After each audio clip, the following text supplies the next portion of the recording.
Good evening, everyone. In last period, I was explaining you the like ideal solution, non-ideal solution, Raoult's law, examples of ideal, non-ideal solution, problem based on Raoult's law. The previous video, if you are interested, you go and see that video. And after that, today I was explaining also the abnormal colligative properties. What is abnormal colligative properties and want of factor? Means detailed explanation of want of factor.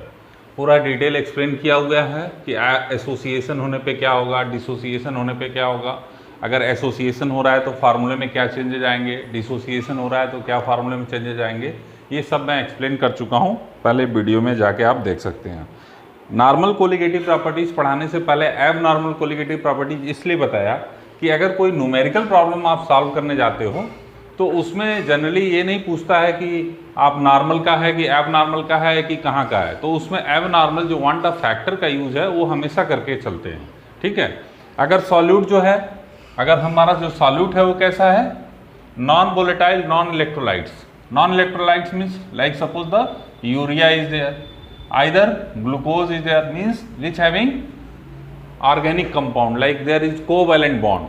तो इसमें क्या होगा, जो आई की value होगी वो always क्या होगी, 1। मीन्स इसमें ना तो डिसोसिएशन होगा ना तो एसोसिएशन होगा। लेकिन अगर आप ले लोगे NaCl, MgCl2, KCl, ठीक है, K4FeCN6, तो ये क्या होगा, इसमें सब में क्या होगा, डिसोसिएशन होगा। अगर ले लोगे acetic acid CH3COOH, benzoic acid, तो इसमें क्या होने लगेगा, एसोसिएशन होने लगेगा। तो वांट ऑफ फैक्टर आई का वैल्यू क्या हो जाएगा, चेंज। समझ में आ रही बात, इसमें वांट ऑफ फैक्टर आई की वैल्यू क्या हो गई, 1, लेकिन इसमें क्या हो रहा है, डिसोसिएशन, इसलिए वांट ऑफ फैक्टर आई की वैल्यू इसमें क्या हो जाएगी, 2। MgCl2 में आई की वैल्यू क्या हो जाएगी, 3।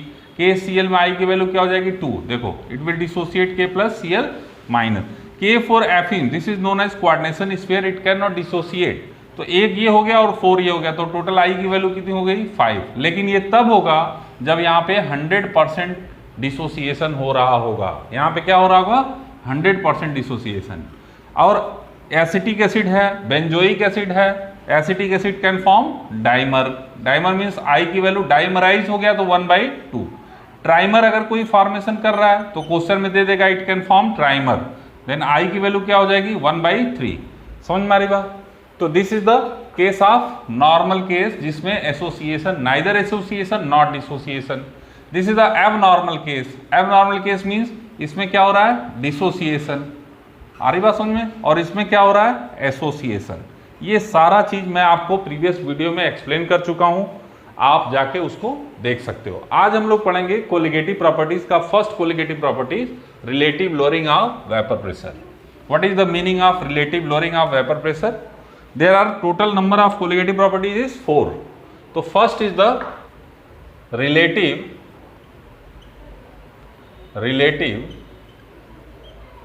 lowering of vapor pressure.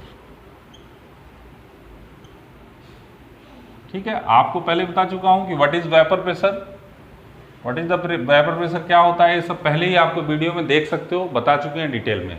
अब ये क्वेश्चन कर रहा है कि relative lowering first colligative property, देखो 4 है, relative lowering of vapour pressure. इसके बाद क्या पढ़ेंगे, elevation in boiling point, then depression in freezing point, then osmotic pressure, then chapter ये क्या हो जाएगा, फिनिश। इस पे प्रॉब्लम सॉल्व करा देंगे, चैप्टर फिनिश हो जाएगा। ठीक है, तो सोल्यूशन चैप्टर में अभी हमारे पास कितनी, 4 कोलिगेटिव प्रॉपर्टीज पड़ी हुई है। इसको हम लोग आज पहला ये relative lowering of pressure, vapour pressure क्या होता है, इसको डिस्कस करेंगे। ठीक है, पहले क्या होता है, लोअरिंग ऑफ वेपर प्रेशर क्या होता है, ये देखो। When a pure solvent is converted to solution then its vapour pressure decreases. आपको पहले वेपर प्रेशर में ही बता दिया। देखिए मैंने कहा था कि वेपर प्रेशर एक की पॉइंट है इस चैप्टर का जो हर जगह आने वाला है। तो यहाँ पे देखो वेपर प्रेशर, थोड़ा सा एक आइडिया ले लो फिर से। वेपर प्रेशर का मतलब क्या हो गया, जैसे अगर मान लो कोई प्योर सॉल्वेंट है, कोई ए जो है वो प्योर सॉल्वेंट है, और यहाँ पे हमें सोल्यूशन बना दिया, ए को बी से मिला दिया, अब सोल्यूशन बन गया। समझ में आ रही बात, ये प्योर लिक्विड ए है, that is pure liquid A, और that is the liquid means mixture of A and B. अब relative lowering of vapour pressure का मतलब क्या हो गया, देखो अगर प्योर ए है तो यहाँ पे सरफेस पे सिर्फ ए के मॉलिक्यूल होंगे, है ना, सरफेस पे क्या होंगे, सिर्फ ए के मॉलिक्यूल, और इनका नेचर क्या होगा, वोलेटाइल होगा। कैसा होगा, वोलेटाइल। ये जो B मिला दिया, जैसे आपने पानी में चीनी मिला दिया तो चीनी मीन्स शुगर आपने मिक्स कर दिया, अब सोल्यूशन आपने बना दिया।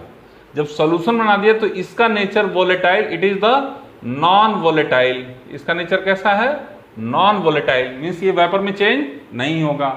लेकिन जब आप मिक्स करोगे तो यहाँ पे जो पार्टिकल जो होंगे ए और बी दोनों के सरफेस पे आ जाएंगे, आएंगे कि नहीं। देखो लिक्विड के सरफेस पूरा ये लिक्विड ए भरा हुआ है, ठीक है, ये पूरा ए और बी का मिक्सचर भरा हुआ है। तो ए बी का मिक्सचर जब हो गया तो ये बी भी सरफेस पे आने लगेगा। अब यहाँ पे तो सिर्फ ए है, अब हमने इस कंटेनर को क्या कर दिया, क्लोज कर दिया। तो सरफेस पे जब सिर्फ ए मॉलिक्यूल होंगे और सब वोलेटाइल नेचर के होंगे तो ये क्या करेगा, वोलेटाइल होके कहाँ जाएगा, यहाँ पे चला जाएगा। और जब यहाँ पे जाएगा तो ये क्या हो जाएगा, कंडेंस, और ये इस पे क्या क्रिएट करेगा, प्रेशर। उसी प्रेशर को तो वेपर प्रेशर कहते हैं। और यहाँ पे ए और बी का जब मिक्सचर हो गया, ए और बी का, तो इसमें जब ऊपर जाएगा वेपर के फॉर्म में तो कौन सा जाएगा, सिर्फ ए जाएगा, बी नहीं जाएगा।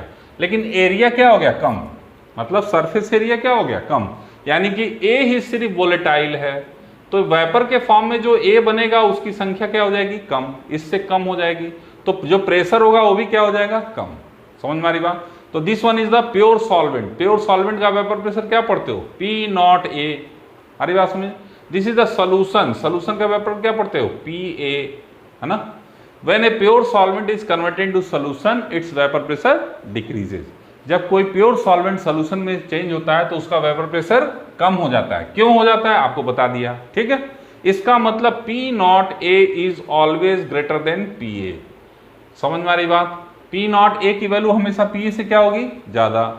This P not a is vapour pressure of pure solvent, pure liquid. समझ में आ रही बात। अच्छा ये तो चलो ठीक है, तो समझ में आ गया होगा अच्छे से। अब जरा अगर मैं ऐसे प्रैक्टिकल की बात करें तो आप देखो प्रैक्टिकली भी इसको देख सकते हो। घर के किचन में जाओ आप लोग, एक कंटेनर में वाटर लो, पानी गर्म करना शुरू कर दो। जब वो बॉयल करने लगे तो उसमें शुगर मिला दो। जैसे ही चीनी मिलाओगे बॉइलिंग बंद हो जाएगी। आ रही बात समझ में। बॉइलिंग बंद होने का मतलब क्या हो गया, पहले प्योर सॉल्वेंट था, अब सोल्यूशन हो गया। सोल्यूशन हो गया तो वेपर प्रेशर क्या हो गया, कम। जब वेपर प्रेशर कम हो गया तो बॉइलिंग पॉइंट क्या करना पड़ेगा, इंक्रीज करना पड़ेगा, मतलब और ज्यादा हीट देना पड़ेगा, तब वो बॉयल करेगा। आ रही बात समझ में। तो उसको ऐसे भी देख सकते हो, लेकिन आई होप ये सबसे अच्छे समझ में आ गया होगा कि सरफेस मॉलिक्यूल पे केवल ए है तो ज्यादा वेपोराइज होगा, ज्यादा प्रेशर क्रिएट करेगा। ए और बी है, बी इज नॉन वोलेटाइल।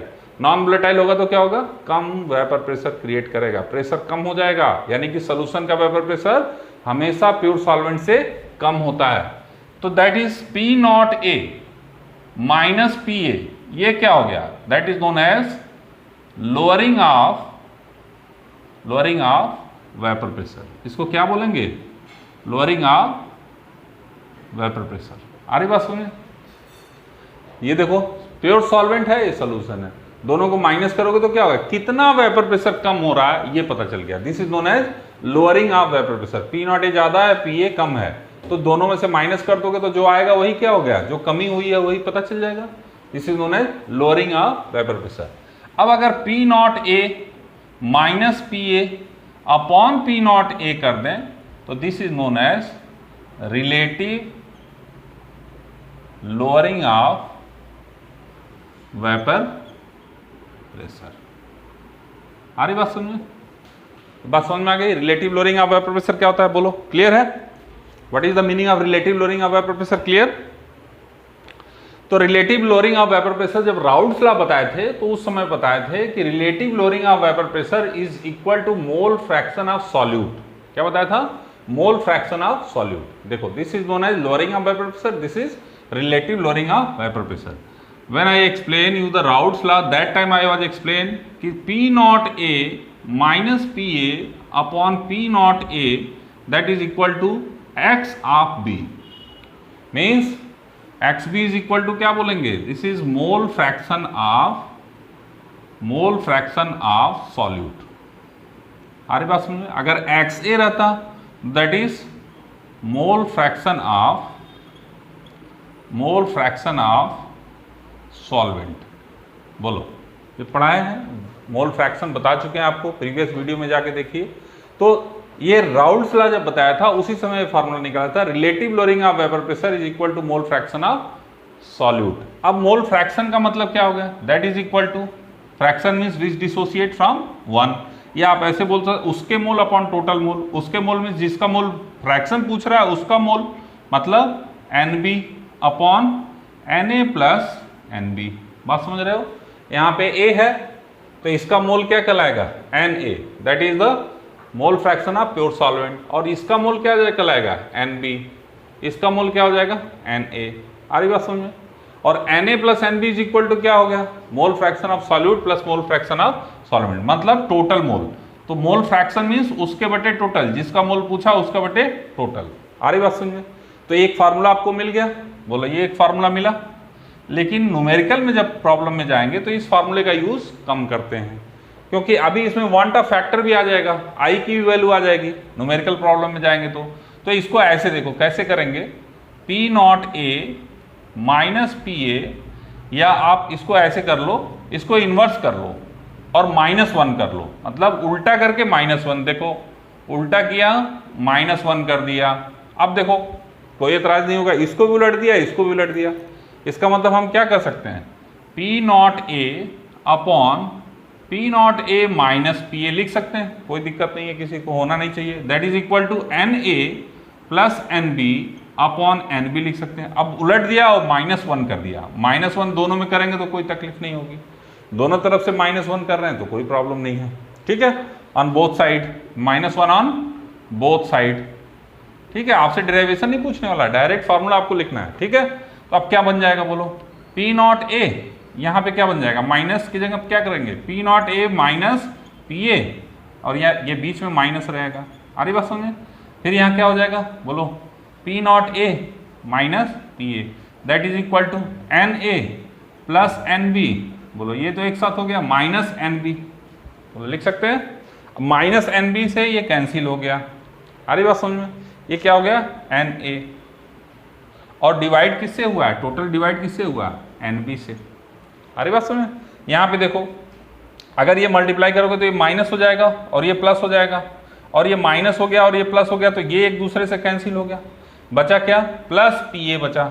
ये फिर से क्या करते हैं हम, उलट दें, तो फिर क्या मिल जाएगा, P0A minus PA upon PA, that is equal to NB upon Na। तो this is the our next formula you will get. यहाँ पे मैं फिर से लिख दे रहा हूँ इस फार्मूले को, P0A minus PA upon PA, that is equal to NB by Na।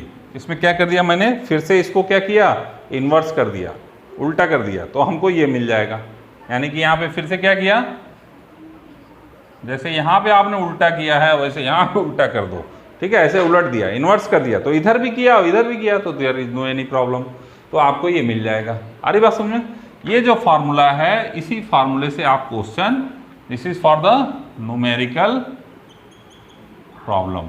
अब इसमें क्यों मैं कह रहा हूँ इसी से सॉल्व करिएगा, क्योंकि इससे सॉल्व करिएगा तो फार्मूला क्या हो जाएगा, बहुत कॉम्प्लिकेटेड हो जाएगा, क्योंकि Na प्लस NB दोनों का मोल रखना पड़ेगा, तो फार्मूला क्या हो जाएगा, कॉम्प्लिकेटेड। लेकिन इसमें NB बाई Na है तो there is no any problem, complication कोई नहीं होने वाला है। अरे बात समझे। अब जरा वांट ऑफ फैक्टर का एप्लीकेशन रिलेटिव लोअरिंग में अगर मैं कहूँ तो कैसे होगा, देखो मोल फ्रैक्शन ऑफ सॉल्यूट की बात करता है, तो यहाँ पे जो x भी लिखे हो, NB जहाँ होगा वहाँ INB हो जाएगा, और यहाँ भी INB हो जाएगा। तो ये फार्मूला अगर वांट ऑफ फैक्टर के साथ लिखेंगे तो कैसे लिखेंगे, P0A minus PA upon P0A, that is equal to I into NB upon Na plus I into NB। Means van't Hoff factor, solute जहां जहां होगा वहां वहां क्या लग जाएगा, वांट ऑफ फैक्टर की वैल्यू। लेकिन इसका न्यूमेरिकल में यूज मत कीजिएगा, इसका यूज करिएगा न्यूमेरिकल में।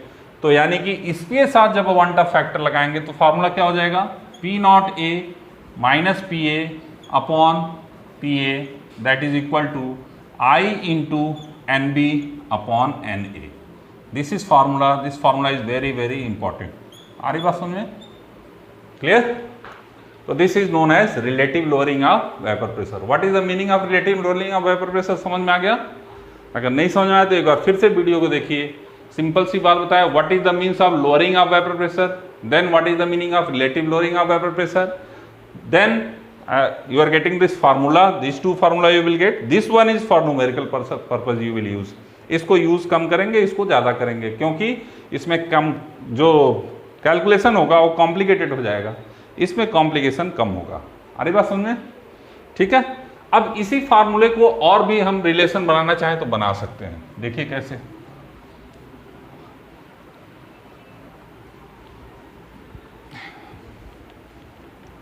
जितना ज़्यादा रिलेशन आपको पता रहेगा उतनी आपको चीज़ें क्लियर रहेंगी। देखिए आपको फार्मूला मिला है P not A minus P A upon P A that is equal to N B by N A. ये फार्मूला आपको मिला है, ठीक है। This N B and N A this is the mole of solute, this is the mole of solvent. याद रखना, इसको confuse नहीं होना। N B means this is the mole of solute and Na is mole of solvent। ये क्या है? मोल of solvent. अब इस फार्मूले को और डिराइव करते हैं। अगर मोल की बात करेंगे तो Nb की जगह क्या लिख सकते हो? Wb अपॉन Mb लिख सकते हैं, और यहाँ Na की जगह क्या लिख सकते हो? Wa अपॉन Ma लिख सकते हैं। वेट अपॉन मॉलिक्यूलर वेट, यहाँ पे वेट अपॉन मॉलिक्यूलर वेट लिख सकते हैं। इस वैल्यू को यहाँ रखते हैं, देखते हैं।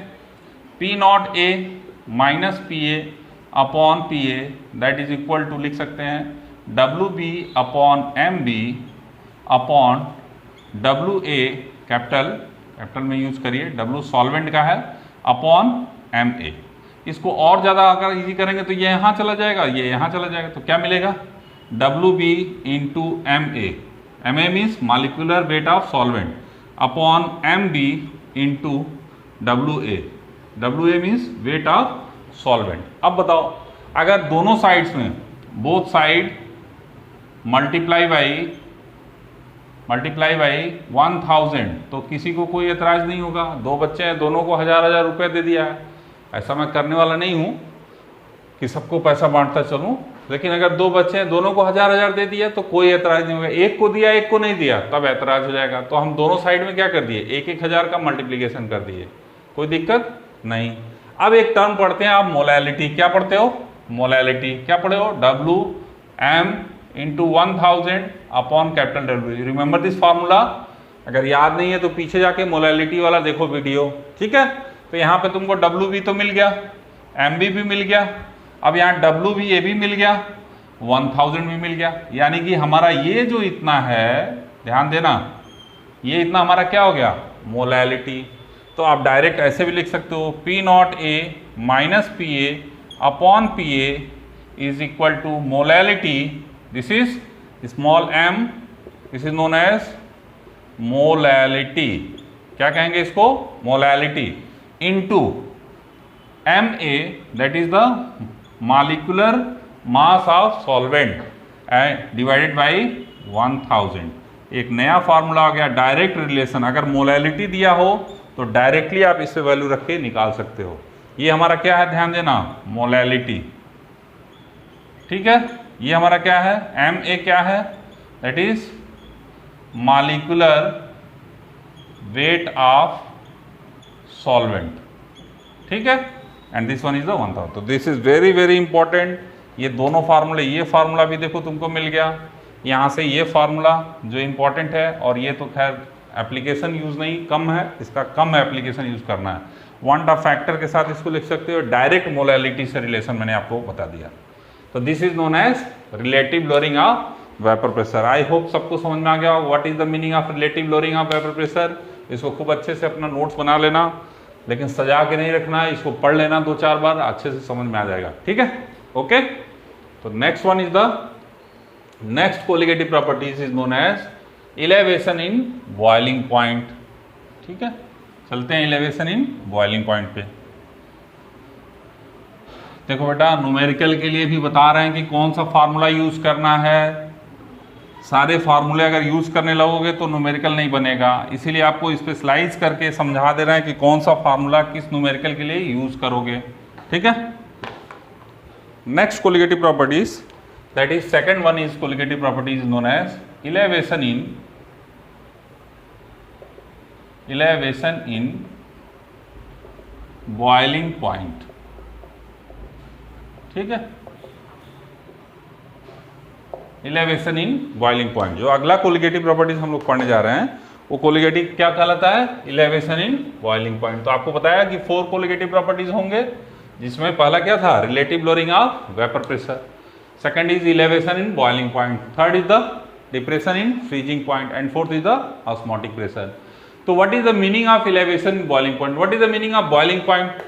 Boiling point means when a liquid is converted into the vapor form, temperature at which a liquid is converted into the vapor form, that is known as the boiling point. Boiling point का मतलब क्या हो गया कि किस temperature पे कोई liquid क्या हो रहा है, बॉयल करके वेपर के फॉर्म में चेंज हो जा रहा है, वही उसका क्या कहलाएगा, बॉइलिंग पॉइंट। तो आप डिफाइन कर सकते हो the temperature at which an liquid is converted to the vapour form is known as boiling point. लेकिन ये क्या कर रहा है, elevation in boiling point. Elevation boiling point का मतलब क्या हो गया, अभी आप क्या पढ़ाए हो, वेपर प्रेशर। मैंने कहा था कि वेपर प्रेशर इज की पॉइंट है।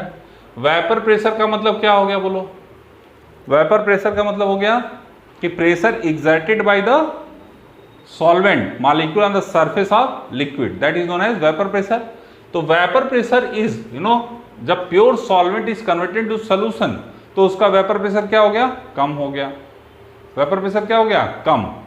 बॉइलिंग पॉइंट क्यों बढ़ गया, इलेवेशन इन बॉइलिंग पॉइंट क्यों हो गया, कि मैंने अभी बताया था कि एक कंटेनर में अगर प्योर लिक्विड लेके अगर हीट करना शुरू करो, बॉयल करना शुरू हो, तो उसमें तुरंत शुगर मिला दो थोड़ा सा। जैसे ही चीनी मिलाओगे, ये एप्लीकेशन आप घर पे कर सकते हो, जैसे ही चीनी मिलाओगे उस बॉयल करना क्या हो जाता है, कम।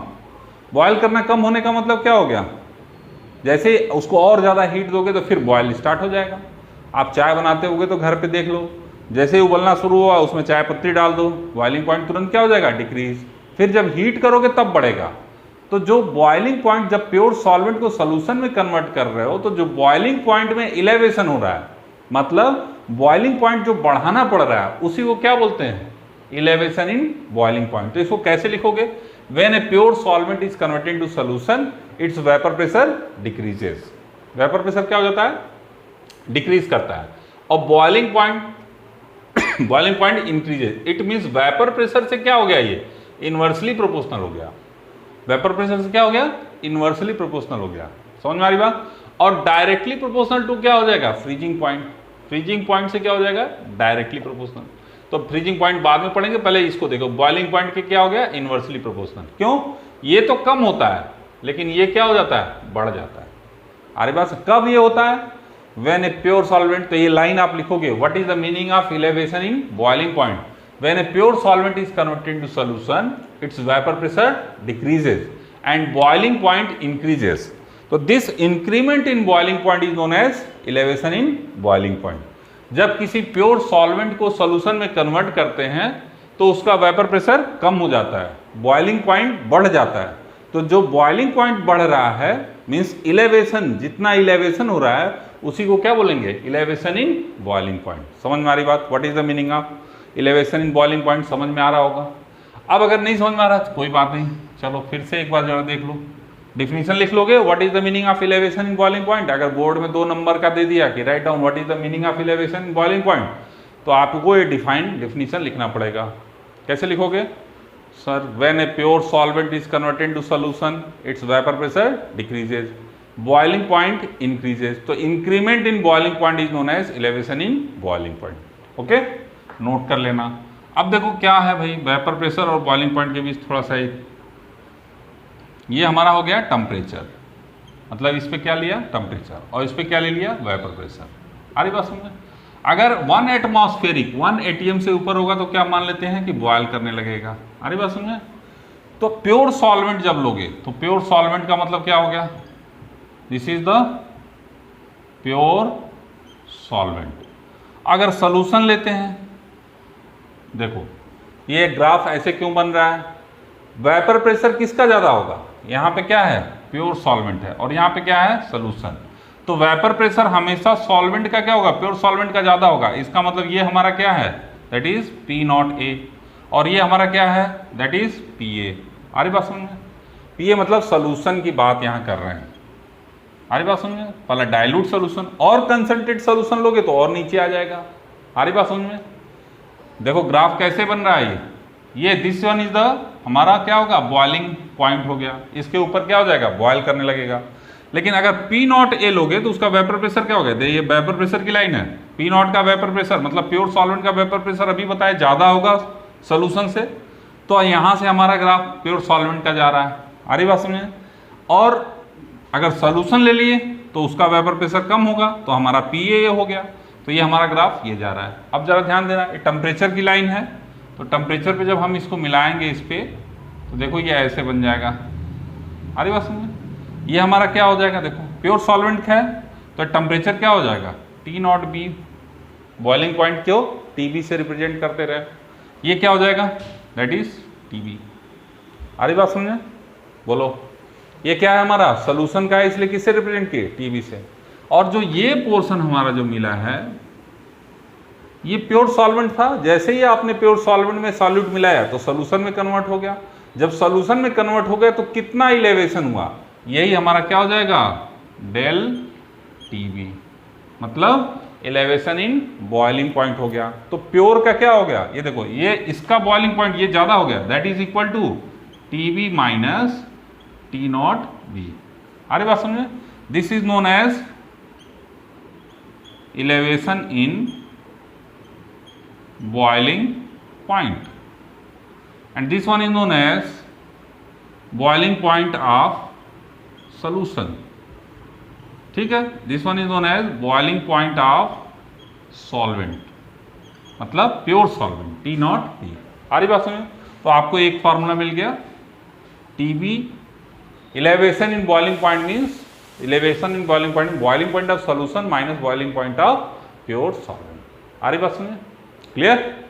अब देखो ये ग्राफ समझ में आ गया होगा, आई होप सबको समझ में आ रहा होगा कैसे ग्राफ बन रहा है एलिवेशन बॉइलिंग पॉइंट का। This one is the pure solvent, this one is the solution. क्यों हमारा प्योर सॉल्वेंट ऊपर है, क्योंकि P not a is always greater than PA। ये हमारा होता है नहीं, P not a is always greater than PA। अभी आपको बताया था कि जब प्योर सॉल्वेंट सोल्यूशन में कन्वर्ट होता है तो उसका वेपर प्रेशर क्या हो जाता है, तो प्योर सॉल्वेंट सोल्यूशन में कन्वर्ट होगा तो उसका वेपर प्रेशर क्या होगा, सबसे ज्यादा। अब सोल्यूशन में कन्वर्ट होगा तो उसका वेपर प्रेशर क्या हो जाएगा, कम।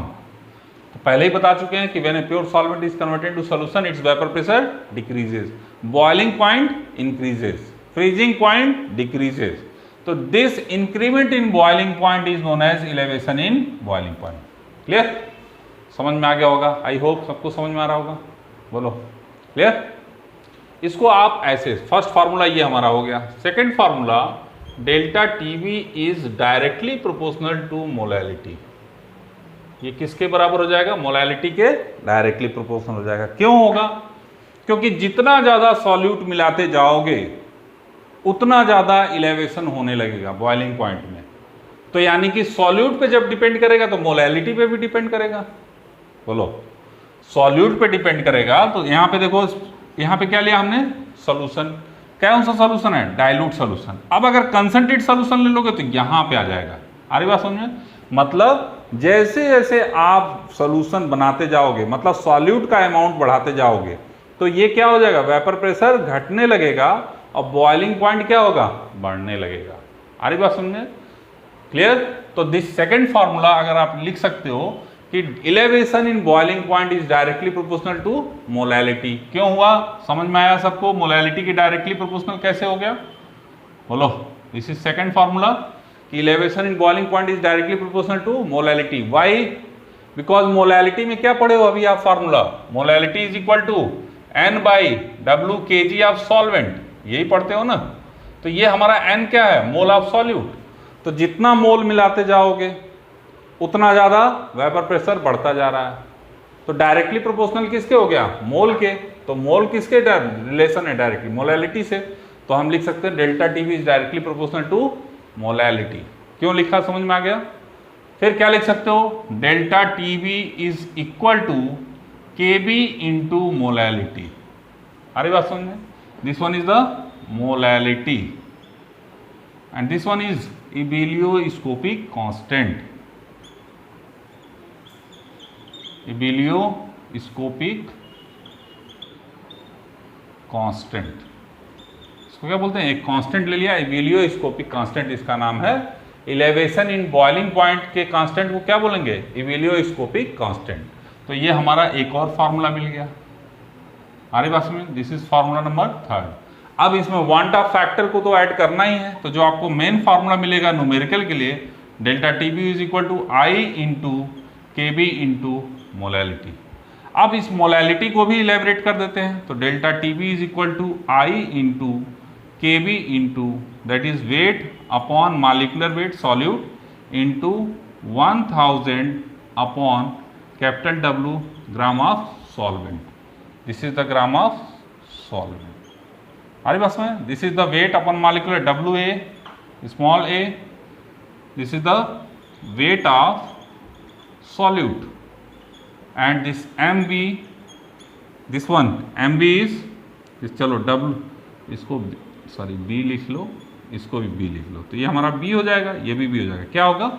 सॉल्यूट का। MB means molecular weight of solute. आ रही बात समझ?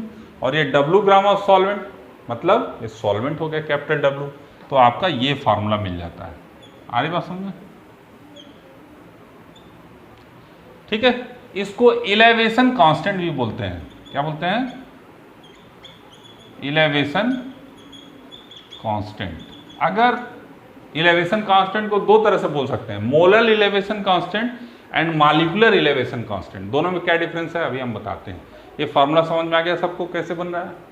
तो this one is known as elevation in boiling point. समझ में आ रही बात? बोलो, क्लियर है?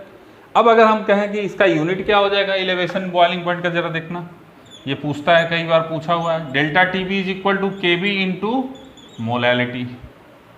Delta T B is equal to K B into molality, then K B is equal to delta T B divided by M, that is molality.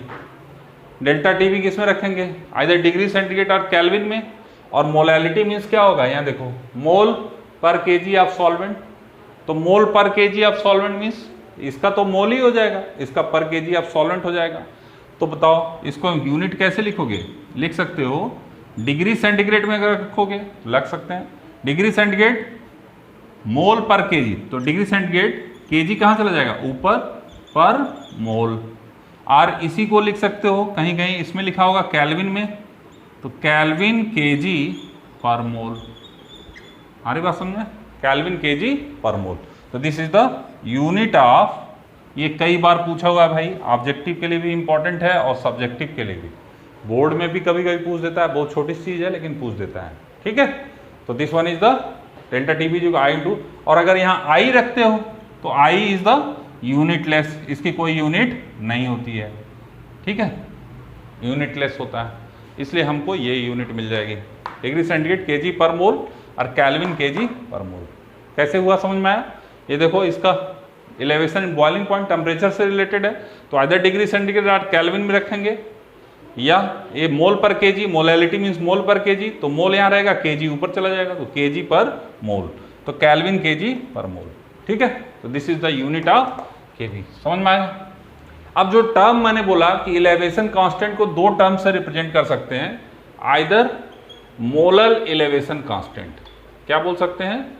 Molar elevation constant, either molecular elevation constant, molar और molecular elevation constant. तो दोनों का मतलब क्या होता है मैं बताने जा रहा हूं। ये समझ में आ गया? आई होप सबको समझ में आ रहा होगा अच्छे से। नहीं समझ में आया है, एक बार फिर से रिवाइंड करके सुनिएगा, समझ में आ जाएगा, क्योंकि मैं फिर वही चीज़ बोलूँगा। ठीक है, फिर से सुन लो अच्छा। When a pure solvent is converted into solution, its vapor pressure decreases, boiling point increases. Clear? Vapor pressure कम हो जाता है, boiling point बढ़ जाता है। उसी boiling point जो बढ़ता है उसी को क्या बोलते हैं? elevation in boiling point. Clear? बढ़े हुए boiling point को elevation बोलते हैं। अब देखो ये प्योर सॉल्वेंट लोगे तो प्योर सॉल्वेंट का वेपर प्रेशर सोल्यूशन से ज़्यादा होगा, इसलिए ये ऊपर होगा। तो यहाँ से ये प्योर सॉल्वेंट जा रहा है एटमॉस्फेरिक, मतलब वेपर में चेंज होने। अगर सोल्यूशन में कन्वर्ट कर दिए तो उसका बॉइलिंग पॉइंट कम हो जाएगा, सॉरी वेपर प्रेशर क्या हो जाएगा? कम, और वेपर प्रेशर कम हो जाएगा तो बॉइलिंग पॉइंट ज़्यादा। आ रही बात समझ में? तो ये जो पोर्शन है ये T nought B, that is the boiling point of pure solvent, this is the TB means boiling point of solution, and del TB is known as elevation in boiling point. तो ये जो है यही क्या कहलाएगा हमारा इलेवेशन इन बॉइलिंग पॉइंट, यानी कि ये हमारा जो पोर्शन है यही हमारा कहलाएगा इलेवेशन इन बॉइलिंग पॉइंट। समझ में आ गई बात? तो ग्राफ से समझ में आ गया होगा। अब डेल्टा टीवी ये हो गया।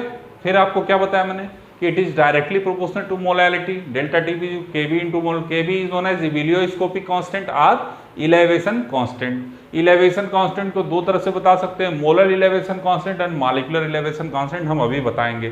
फिर आपको अगर मोलैलिटी को एक्सपेंड करोगे वांट ऑफ फैक्टर के साथ तो क्या लिखोगे, this i is van't Hoff factor, KB is molar elevation constant.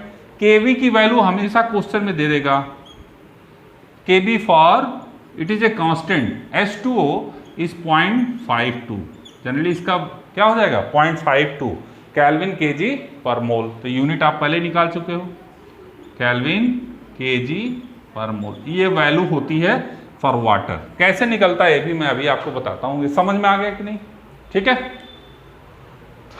चलो आई होप समझ में आ गया होगा। अब देखो पहले मोलर और मॉलिक्यूलर में क्या अंतर है एलिवेशन कांस्टेंट में, ये बता दे रहे हैं।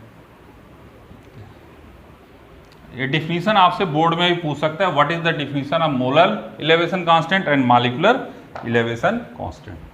तो पहला कांस्टेंट आपको क्या बताया मैंने, मोलर इलेवेशन कांस्टेंट, है ना, मोलर इलेवेशन कांस्टेंट। ठीक है, क्या मतलब है भाई मोलर इलेवेशन कांस्टेंट का? तो delta TB is equal to जो पढ़े हो I into K B into W B upon M B into 1000 upon W gram of solvent, ये पढ़े हो। मोलर का मतलब क्या हो गया कि अगर आप W means weight of solvent अगर 1000 ग्राम ले लिए, कितना ले लिए 1000 gram, and mole of solute, mole of solute means weight upon molecular weight is equal to 1 mole, तो जो delta TB is equal to हो जाएगा that is i into K B के बराबर हो जाएगा। आप यहाँ आई रखो या ना रखो, आई का मतलब तो समझ ही रहे होगे आप लोग क्या है कि अगर मान लीजिए आप यूरिया लेते हो तो आई की वैल्यू क्या हो जाएगी 1, तो आई इंटू के बी लिख लो। ठीक है, ये जो वैल्यू होगी कैसे आई इंटू के बी, ये वैल्यू क्या हो गया 1 मोल, ये 1000 डिवाइडेड बाई 1000 मतलब 1, जीरो मत कर देना, 1000 डिवाइडेड बाई 1000 मीन्स 1। अब ये टोटल वैल्यू क्या हो गई 1, तो TB is equal to I into K B. अब ये जो के बी आया है that is known as molar elevation constant, means अब इसको डिफाइन कैसे करोगे, डिफाइन कैसे करोगे molar elevation constant, when 1 mole of solute is dissolve in 1000 gram of solvent means 1 kg of solvent, then elevation in boiling point is known as molar elevation constant, molar elevation constant। क्यों? क्योंकि ये देखो elevation boiling point है और ये क्या है molar elevation, दोनों इक्वल हो गए। ये इक्वल कब हुए, जब हमने n की वैल्यू कितना ले लिया 1 और W means gram of solvent की वैल्यू कितना ले लिया 1000, यानी कि 1 kg, this is equal to 1 kg। तो 1 kg means when 1 mole of solute is dissolve in 1 kg of solvent, then elevation in boiling point is known as molar elevation constant। Getting or not? What is means of molar elevation constant? Clear? तो this is known as molar elevation constant। आपसे definition board में पूछ सकता है as well as objective में, तो खैर फिलहाल ऐसा नहीं कोई क्वेश्चन पूछा है, लेकिन मोलर इलेवेशन कांस्टेंट की वैल्यू आपसे पूछ सकता है। क्या कैसे डिफाइन करोगे कि when 1 mole of solute is dissolve in 1 kg of solvent then elevation in boiling point is known as molar elevation constant. Second है मॉलिक्यूलर इलेवेशन कांस्टेंट, molecular